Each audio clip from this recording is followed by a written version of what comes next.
Hi guys, it's Alia. Welcome back to my channel.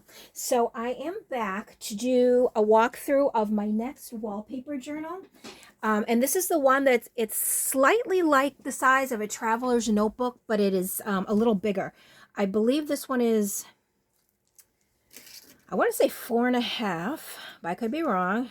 Nope, 4.5 by 8 3/4. So it is just a tad bit larger than a traveler's notebook. But let me take off the tie so you can see the front. So here's a beautiful like beige color flower and the stems in the back. And I just love the wallpaper because of the texture. It's just such, when you're holding it, it's just really cool feeling. So let's go inside. Let's actually make sure I am in frame. And if I stay right here, I will be. Yep, okay. All right, so the inside front cover has a couple pockets here. So in the first pocket, I have I have a vintage playing card and then 2 journaling cards there. And those, oops, just get tucked right back in there. And I made a little thumb hole, thumb something, whatever, here, just so you know it is a pocket, but obviously you can see stuff in there. And I can tell you that's in a pocket too. All right, so on the top pocket, again, I have a little journaling card. That's a journaling card and that's a playing card. And but of course you can tuck other stuff in there as well. And there's a little, I like this paper because this looks like a collaged paper. And they have some crocheted lace at the bottom. I couldn't remember the name for a second. So here we have a little flip up, and I did add some writing paper. That way you can write here and then kind of flip it down. So it's like a little secret journaling spot. I'm going to use some vintage music paper there just to line the pockets. And this is one of them that has the 3 tuck spots, or 2 pockets and a tuck spot. So we have the tuck back here.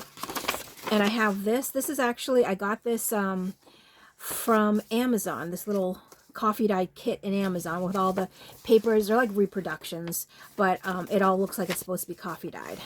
So that is just tucked back there. Then here's a tag that I made, and you can journal on the back. I sewed that on.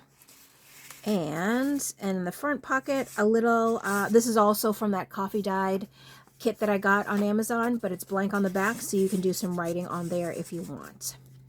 Okay, so moving on. And most of the papers I use in here are vintage, except for like the coffee dyed papers like this. That is not.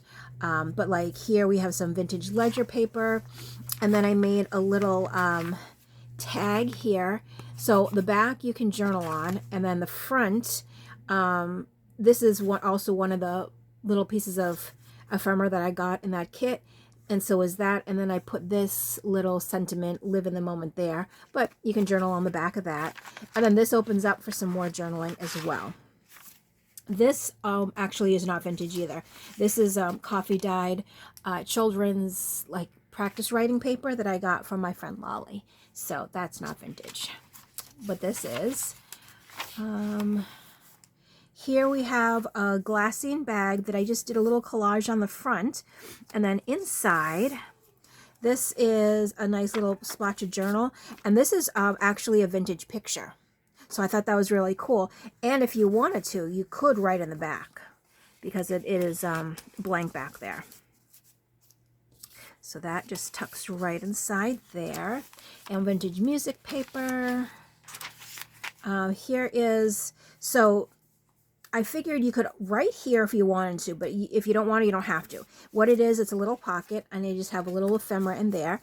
And then this flips up and flips down, so there's plenty of room to journal.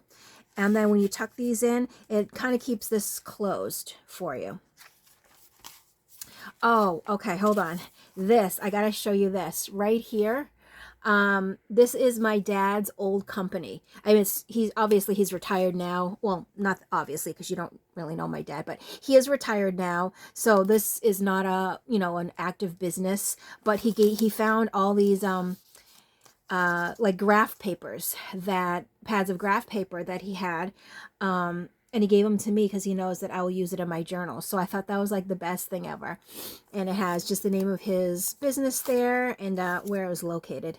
And then this is part of that. But I mean, it is vintage. It's from, I want to say the 80s. So yeah, it's vintage. But I like that just because it has a connection to me. So I thought that was pretty cool. Here, this is a book page, but of course you can't really write on book pages. So what I did is I put some paper over it so you can write on there. I just added a little sticker there. And here's another of my dad's graph papers. And then this is also vintage. This is actually one of those, you know, like when you go to a hotel, next to the phone in your room, you have a little pad. So this was Park Lane Hotel in Piccadilly, London. So I thought that was really neat. And then here, there's another little pocket. So in this pocket, I have a vintage receipt. It is blank, but it is vintage. But you can use it to write on the back. And then behind it, I left that open and I stuck a little journaling card back there so you can use that to write on if you want. Or you can use it to make another pocket or, you know, decorate the journal. So plenty of blank paper or spaces to write if you do choose to do so. And there's lots of ephemera in here as well as ephemera that will be sent along where you can use to any of these blank pages. If you're not a big journaler but want to decorate instead, you know, that's what you can do with all this extra stuff. So like what I'm saying is like this stuff doesn't have to stay in the pocket. If you want to take this out, glue it here and make it, you know, your own tuck spot, you are more than welcome to do that as well. And this flips up so you can do some secret journaling here, and then it closes up. And here's a little floating pocket that I made. You can write on the back if you want, and then you can tuck stuff in here. And I just put a little playing card in there, and then this is like a little pretend envelope, but when you open it up, you can do writing in it and then close it back up. And I think I had it this way. And then it just fits back inside. So I thought that was really cute too. And of course, since it is a floating pocket, you can use it anywhere else in the journal if you want, or you can glue it down and turn it into its own tuck spot. Some more pages. And then here's the middle of the signature. And it has a little Velcroed pocket. And inside, you can put, you know, extra ephemera in there or extra goodies. And then I have three vintage postcards. So this one is actually from 1970, so that's pretty cool. This one doesn't have, it's not used, and neither is that one, but they are all vintage. And then let's keep going here. It flips out for some more journaling, and okay, I just want to make sure I am in frame. Right. Okay, sorry. And here's another one of those journaling cards, just like the front. And usually what I try to do is when I'm making like the pockets and tuck spots for everything, I always try to make two, and then I put one in the front of the book and one in the back. So all these things, or all these tuck spots, I've actually already showed you. So they're kind of like repeated. I just decorate them differently. Here's a little place where you can journal. And then there's a little pocket with two little, well, this is a playing card, but this is just a little journaling card here.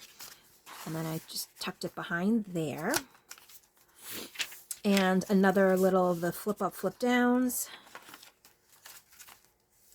Here's something kind of neat that I did. So I had some tracing paper, and well, it was actually cut off of something else, and I didn't want to throw it away. So what I did is I put two little leaf stickers on, and I put the paper over it and then sewed it, and then it turned into a little tag. So I thought that was kind of neat. So it's like you can see it, it's see-through, but you can tell there's something over it, and it's a little crinkly. Like you can hear a little bit of it, but I thought that was kind of neat. All right, and then another little writing spot there. And another glassine bag that I just did some collaging on. And here's another tag that I made. So there's just like a little layering on the front and the back. Since the cardstock I used was black, I just put this paper on so that way you can write on the back of it if you want to, you know, note anything or anything like that. So those go in there. And here's some little other little bits from that kit that I got on Amazon. They all look like they're coffee dyed pages, but they're not. But I figured, you know, I put those in there and you can use them wherever you want, or you can write on the back of them also. And then here's another little flip up there. This here is actually a vintage milk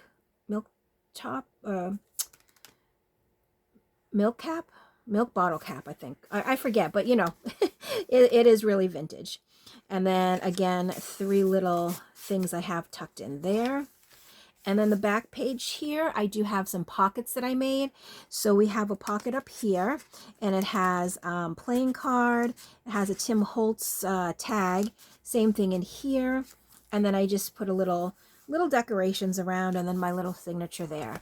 So that is the end. It is pretty chunky, but it can get chunkier. Especially if you're adding more goodies and all sorts of fun things. I just love big chunky, like when there's just so much stuff sticking in it. I try not to do it from the beginning. That way you can add your own, but sometimes I get a little carried away. So this one is available in my Etsy. If you are interested, I will leave a link to this journal in the description box below. And I still actually have 2 more of the wallpaper journals to make videos on, so that way you can see them as well. So I will be working on that after this also. So as always, thank you so much for watching, and I will catch you on my next video. Bye!